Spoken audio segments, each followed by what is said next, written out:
and welcome to the KOFISI Connect podcast. This month we're recognising the importance of mental health, especially in the workplace, which can often be places of high stress and tension. With me today is Vered Ehsani, who is a prolific author and obviously the crazy to calm coach. Vered, welcome. Thank you so much, Giorgio. Great to be here. Yes, well, lovely to have you. First of all, I mean, as I said in the intro, stress in the workplace, it's kind of normal. Mm-hmm. Is it? Or should it not be?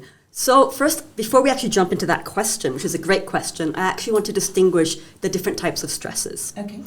Because when we talk about, as a crazy to calm coach, when I talk about stress with my clients and with my workshop participants, what I'm really talking about is chronic stress. Okay. And the difference between normal, healthy stress and chronic stress is that chronic stress continues. It's an underlying foundation to our lives, and it keeps our body in the state of high alert and high inflammation, and with the so-called stress hormones constantly up at a high level, never going down to a natural low as you would normally do if you were in a healthy state. So chronic stress is something that really can undermine our mental and physical well-being. The occasional stressful situation is different. Of course, we all experience stress in our day-to-day lives. You have children, as do I. That's a source of stress, right? But the stress kind of comes and goes. You have a fight with your child, and then a few minutes later, they're hugging you and kissing you and telling you that they love you so much, and the stress dissipates. But chronic stress is when the stress does not dissipate. It simply stays at this background level. And that is not healthy. Mm-hmm. Unfortunately, it is becoming the normal, and that's a problem. And so what would you say is not normal? Is that, I mean, so for instance, you've mentioned the having children. I mean, how do you sort of monitor that stress? Is the release of the stress in some way, does it kind of, is that a calming impact on the stress, on your high stress levels? Sure. So that's the kind of natural ebb and flow? Sure. So if you think about a seesaw, in fact, that's probably the best analogy. Okay. One side is what we would call the stress metabolism. It's the sympathetic nervous system being active. And the other is the calm metabolism. And you can't actually have both sides of the seesaw up at the same time. Right. You either have one end up or the other. So when we're in a stress situation, all of the hormones that we're dealing with are on that side of the spectrum. It's the cortisol, it's adrenaline. These aren't bad for you. They're actually necessary. Cortisol is what gets you up in the morning. If you had zero cortisol, zero stress hormone in your body, you actually would be incapable of getting up in the morning. But the problem is if that cortisol stays high. So when, for example, our children come and say, I love you, mommy, and they give us a hug and we hug them back and you have that warm, gushy feeling in your heart, that's your calm metabolism coming into play, and kind of the seesaw swings in the other direction. Now you've got your calm metabolism, your serotonin, and all these lovely hormones that kind of bring your system back down to a more meditative, calmer state. And so that kind of back and forth, that ebb and flow, as you say, is actually a normal part of the day. And that's totally fine. Okay. So in the workplace, you don't have your kids give you that loving hug. No, we definitely don't. Your boss might not give you the loving hug. How do you manage those sort of ebbs and flows in the workplace so that you're not on the high alert? Correct. So this is an excellent question. So there's a number of different tactics that I can suggest. And some of them are quick fixes, what I would call like quick tools you can use right away. And then some are more longer term, sort of bigger, higher thinking. So I'll give you an example of a quick fix tool. So one of my favorite is actually using essential oils, particularly lavender. So having a bottle of essential oil, lavender essential oil, and if you're feeling like you're about to go into a stressful meeting or you've just come out of one, just taking a quick, like 30-second mini holiday, like just putting a couple of dabs of essential oil on the palm of your hand, rubbing your hands together a couple of times, and then covering your nose and mouth with your hands and breathing in deeply a few times. Inhale, exhale, long and slow. The essential oil actually triggers a calming sensation in your brain. And there's many scientific reasons for that. I'm not going to go into that because that's a whole topic in and of itself. But it actually does have an impact. And lavender essential oil has been studied in scientific studies, and there has been proof that actually it does have this impact of increasing the calm hormones and sort of calming the metabolism. So that's a very quick, easy fix. Deep breathing is another simple one that we underestimate quite a lot. So even if you're in the middle of a meeting and you can't pull out a bottle of essential oil, you can actually focus on deep belly breathing. And most of us, when we're under stress, most of us breathe from the chest. Very kind of hyperventilating, high level upper lung area breathing. Yeah. And that's fine if you're in a short burst, like when you're running a race or running away from danger, you need that quick hyperventilating breathing style. But if you're always at that level, it gives a signal to the brain that you are in danger. And so the brain, in order to give you the energy to escape danger, releases cortisol and adrenaline. And so when you push your breathing down to the belly, what we call belly breathing, deep breathing, slow breathing, your stomach moves up and down, then that sends a signal to your brain that, oh, there's no danger. And so it forces your brain to kind of move into a calm response. And then the hormones then are shifted from cortisol and adrenaline to more calming hormones. So those are two very simple tools you can do at any time. And what is the impact of long-term stress on your body? Excellent question. And in fact, the WHO has said that stress is the 21st century epidemic. It's that serious. So there's a number of impacts it has. Physiologically, if you are in a constant state of chronic stress, that means your cortisol levels are always higher than they should be. You're not having a natural ebb and flow. That causes higher inflammation. Cortisol is connected to inflammation in the body if it's there long term. Inflammation is an underlying cause or aggravation for cancer, for heart disease. It also, high levels of cortisol also increases your blood pressure. If you have high blood pressure consistently, that of course has its own health impacts in the long term. So cardiovascular diseases is an issue that is closely connected with high levels of cortisol and stress.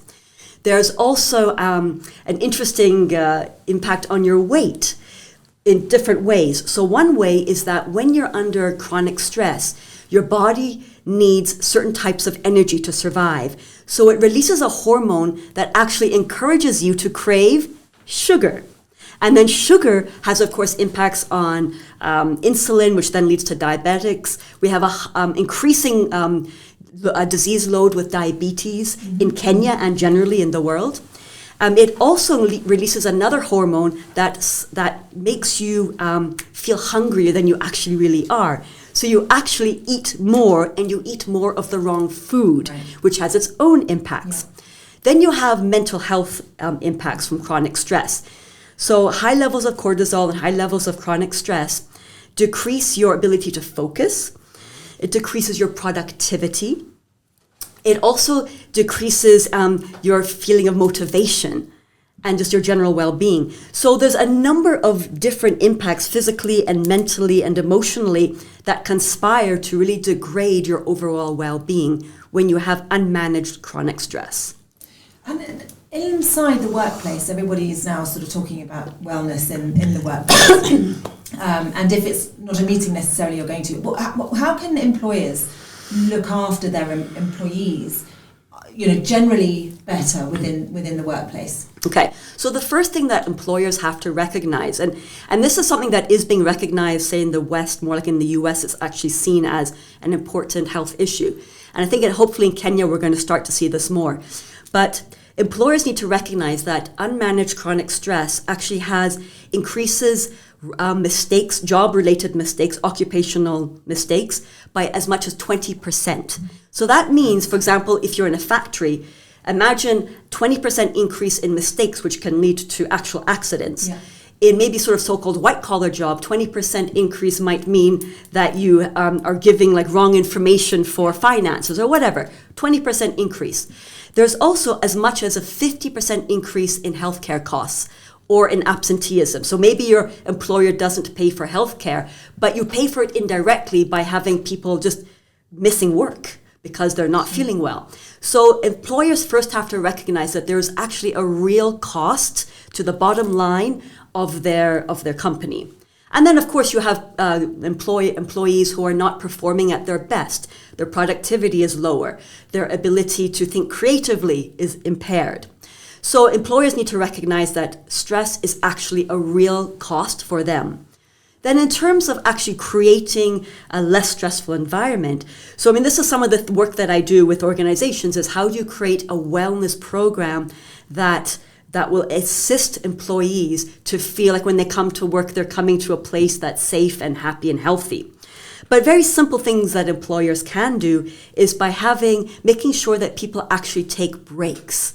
So we have this idea that we have to, keep working, and that, somehow we have this badge of honor. Oh yes, I'm so busy, I'm so stressed, I'm really sitting at my desk and working constantly without taking a break.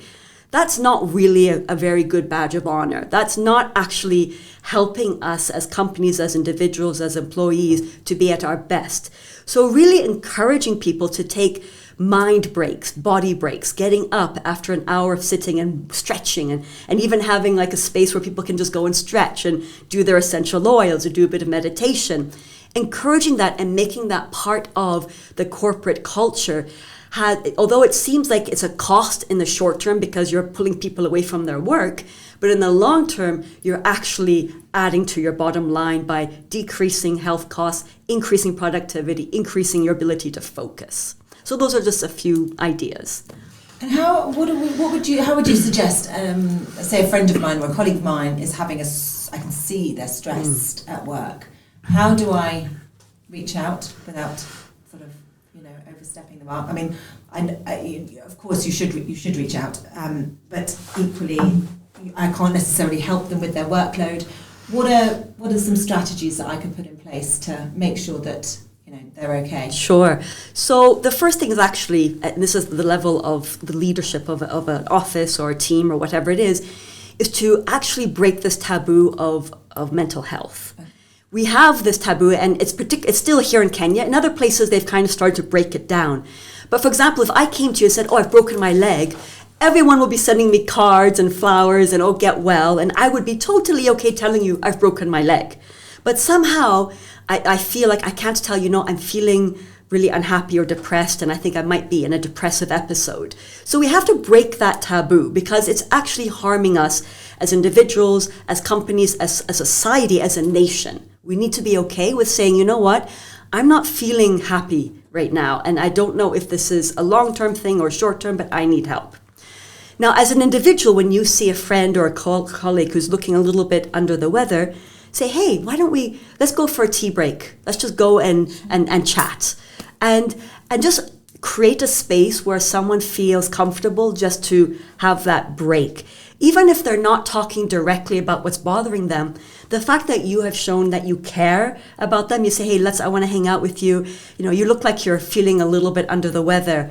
Let's go for a cup of tea or lunch or something and just get away from this place. That alone, showing that you care about someone, has a huge impact on the other person's sense of someone notices me. It's actually amazing how these simple things that we think, that can't be enough, but that is a powerful first step to allowing someone to feel like I'm seen, I'm cared for, and there's someone who is willing to listen to me. And not to give solutions or try to problem solve, just listen. And let that be the first step. And then a second step? So a second step is, if you're seeing that someone is on a regular basis, so we all have bad days. We all have bad moments and bad days. Yes. But if you're seeing that someone's bad days is turning into a bad week and a bad month, and they're really looking really down, I would actually approach them and just say, have you ever considered that maybe, talking to someone on a professional level? And some people might get a little bit disturbed by that, oh no, I can't do that. No, I'm fine. But I think showing them, just say, it's okay to say I need someone. It's like when you take your car to the mechanic shop to get a tune-up, and we don't have a problem with that. Or if you hear a funny rattling sound in your car or a rattling sound in your heart, you have no problem going to a doctor or to the mechanic to get that looked at. The brain is just another organ. If we had stomach problems, we would go to the doctor. If we're feeling like there's something in our mental well-being, it's just another organ. It's not you. It's not that you're broken. There's nothing wrong with you as a person. You're just looking after another organ in your body. So treat the brain as you would your stomach or your heart or your leg. You would go to a doctor if you thought there was a broken bone in your body. You wouldn't ignore it and say, no, I'm too tough. There's nothing wrong with me. Of course you would. This whole body is your vehicle, so take care of it, and that includes the brain, which is another organ. Which is why, and why days like the Mental Health Awareness Day is so important, especially places like here in Kenya, where perhaps it's not thought of as much as you said in the global north or in other places, to really just show people how they can sort of deal with it, the strategies that they're not alone. Which is useful. Exactly, and also to realize that we all actually, many people have a depressive episode once in their lifetime. Right? This is not abnormal. For example, women who have, especially after your first child, having postpartum depression is actually not an abnormal thing. What's abnormal is that in Kenya we actually don't follow up with women to find out how they're doing mentally. Their body has gone through this huge hormonal upheaval. They've just produced another human being and pushed that human being into the world. Their body and their brains and their hormonals are all over the map. For us not to actually follow up and find out after a couple of weeks, like, okay, mentally, how are you feeling? What's really going on with you is a travesty, and we need to be okay with following up. The same thing with someone who's gone through a difficult time, whether it's death in the family, a breakup with a significant relationship, a divorce, a loss of a job. These are all things that can send our hormones into a spiral. And that doesn't mean that you as a person are a problem or broken. Or can't cope with it. Or can't cope, yeah. We just need help. It's totally normal. And I think we need to normalize this so that we can deal with it. We've normalized breast cancer in this country. We now have breast cancer awareness. People wear that ribbon. Everyone is okay with talking about, yes, I had breast cancer, I did this, I did that. We're okay with that. The brain is just another part of our body. Let's be okay with saying, you know what? I'm dealing with a depressive episode and I need help. And I'm not saying that stress always leads to depression. Let's also be careful that stress is its own thing. But stress and depression do have a relationship. And so if you're under a depressive episode, normal levels of stress will be much more difficult for you to cope with. So things that maybe a healthy person can like, oh yeah, I just had a bad day, my tattoo cut me off, my boss had an argument with me, that's okay, I'm back home, I'm fine. If you're having depression, those little things will not seem little, they'll seem insurmountable. And that's actually the first clue that maybe you need to ask for help. If things that were normally okay for you are not okay anymore, that's your first clue, both as an individual, but also as the friend of that individual. And how would you say that kind of tech has impacted mental health? I mean, especially because, I use tech all the time. I manage the social media profiles of KOFISI. I'm constantly now at work, even if I'm on holiday. That's how it feels. So I really feel that, tech has completely invaded my life. For me to get time away from the office is getting harder and harder. Absolutely. And so there's two levels to this. One is for the employers to actually recognize that it is not cool to expect your employees to be 24/7. In fact, you're harming your company in the long term.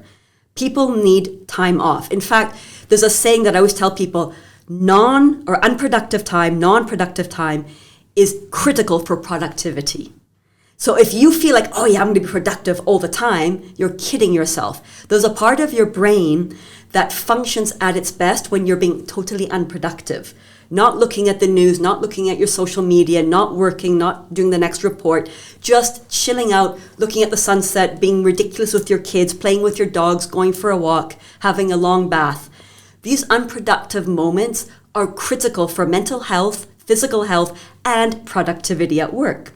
So that's the first thing we need to acknowledge. But it is my fault. I must say, it's my own fault. Yes, it's one of those things that I feel like I'm that sort of person who just needs to deal with something as it lands in my lap, which is Which is not the case. No. Or not shouldn't be the case. So there's a culture that we have created as employers, as employees, as society in general, that we're online all the time. We are accessible all the time. Like I remember when my father, when I was a child, when my father came home, that was it. He was home. There was no work. There was no laptops. There's no cell phones. I know this is shocking for anyone under 30 to imagine. But I grew up in a time when laptops and cell phones didn't exist in the world. And so people would just come home and that was it. They were home. There was no work. So, and I'm not saying we're going to go back to that situation. However, what I would encourage is using the tools that actually the many phones provide. So for example, I have a shut off on my phone that after a certain time, most of my apps, except for emergency phone calls and that sort of thing, my phone shuts down. So I can still access if I really, really have to check something, but this app will tell me, are you sure you want to break your limit? And then I have to really think about it. And I say, yeah, okay, or no, I don't. I have also another system where no one can call me after 9 except for my kids, my family, right? There's no reason, I'm not a heart surgeon, I'm not an ER doctor. There's absolutely no reason that anyone should need to reach me after the evening. Like really, from the evening onwards, that's it, I'm done. And I think we need to give ourselves permission to to actually put that into our system, put that into our smartphones, that actually, after a certain hour, I'm off. My brain needs unproductive time. I need to rest. I need to recuperate. And that will make me a much better, more productive worker in the morning because I will have had a proper rest and a break from all of this. The same with, our access to social media and to the news. I have BBC app on my phone, and I have to say I love BBC. But I also know that when you keep scrolling, and let's be honest, a lot of the news is the doom and gloom news because blood sells, right? Nice fluffy stories and unicorns and rainbows don't sell. They should sell, but they don't. So our media, both our news media, our social media, tends to really churn out kind of the blood and gore news and the bad news, and that somehow tracks our attention.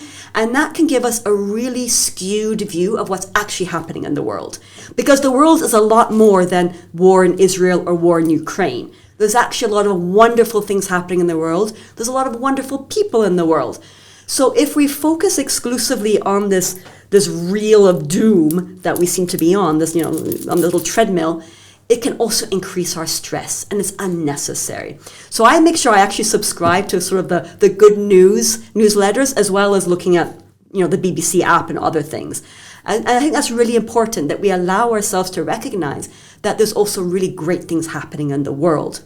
And so BBC app is also part of my, I shut that down after a certain hour of the day. I do not access the news or social media because then you just start doom scrolling, and that adds unnecessarily to our mental stress. And then also the thing is that once you've read a story, it then pops up, the feed brings you other stories in that same genre. I mean, I had to stop listening to certain podcasts. I was listening to The Guardian, I was listening to women's, and my husband was like, my gosh, how on earth do you see any good in the world? Because all you're listening to is, doom and gloom. And I had to consciously stop those podcasts, and now I'm, there's no such thing as a fish and all that kind of, but it really did actually change my perspective. I have felt it really had an impact. I was a happier person. Absolutely. And I'm not saying that we should all, stick our head in the sand and forget what's happening in the world. Of course. Yeah. What I'm saying is be balanced. Don't assume that what's happening on the BBC app or CNN or, the latest in the Facebook scroll is what actually is happening in the world. Or that your friend who's posting all these wonderful photos of her latest holiday and that everyone's smiling, that's actually what happened. We have to be realistic. We have to just have a certain diet. How we talk about nutrition, physical nutrition. You need a certain amount of vegetables, a certain amount of fruits, whole grains, whole foods. Limit the amount of junk food, limit the amount of sugar. The same is true for our mind. Mm-hmm. We actually need to monitor the diet that we consume mentally, because that has a huge impact on our stress levels, on our happiness, on our ability to focus at work, at home. So actually think about your physical diet and also your mental diet, and mental and I would say even spiritual diet, because when you're consuming a lot of bad news, it's going to impact you at the soul level, at the mind. Your mind will be contaminated by this sort of sugary diet of bad news, and it sells, but it's not good for you if that's all that you're eating mentally. You need to also have the good news, or just take a break from news and only really limit it to a certain time of the day. And then you say, this is my news time. I just scroll through, see what's actually happening, but I'm not going to get bogged down in following all the rabbit holes and finding out all the details of what happened in Israel. As dramatic and horrific as that is, you can get caught up in a spiral where that's now you're just consumed by it. And again, this is not to dismiss what's happening in the world, but just recognize that there's so many good people out there and so many wonderful stories, and those don't reach the headlines. So if you had, this Mental Health Awareness Month at KOFISI, what sort of 3 nuggets of advice would you give to people? Okay, you can maybe have 4, or you can bring it down to 2, just to make sure that they are, looking after themselves, their self-care, their self-love, and that they're attending to their mental health. Fantastic. Okay. So again, there's many things I could say, but let's focus on a few core ideas. So the one is to have what I call an anchor practice. So for me, an anchor practice, I'll just give you an example, would be like deep breathing and meditation. It could be an essential oil that you put a few drops in your hands a few times a day. It could be going for a walk in your garden or in a nearby park or the forest, whatever. But something that anchors you, that you know that it kind of brings you back into yourself. And probably the easiest ones are things you can do at any point in time, like deep breathing, meditation, essential oils, taking a brain break. So even this, if you have like a potted plant on your desk at work, taking a moment just to enjoy that potted plant. It sounds silly and simple, but just allowing yourself to engage in that for a moment and knowing that that is kind of like it's an anchor for you, it'll become an anchor, and it'll become something that brings you back into yourself and out of your headspace and the frantic kind of little merry-go-round that you're on. So that's one, have an anchor practice that's physical, that brings you into your body. The second is really watch your mental real estate. What goes in, what goes out. So what goes in, of course, we've just talked about that, the kinds of news and social media that you engage with and the amount of time you set aside for it. Really be strict about that. This goes also for like the shows you watch on Netflix or whatever platform you're using. Yes, it's fun to watch something that's very intense but also think about, okay, what can I do or read or consume or watch or listen to that's also just that it brings me joy. We underestimate the impact of joy. So think of, when you're thinking about your mental diet, think of things that bring you joy. And that's not going to be the headline news on BBC or on Facebook or whatever you're using. Then the third, and this is very interesting. There was a documentary on Netflix about, they're called the Blue Zone, places where people tend to live over 100 for over 100 years and yet be healthy, like not like 100 years decrepit, but 100 years active and walking and physically healthy.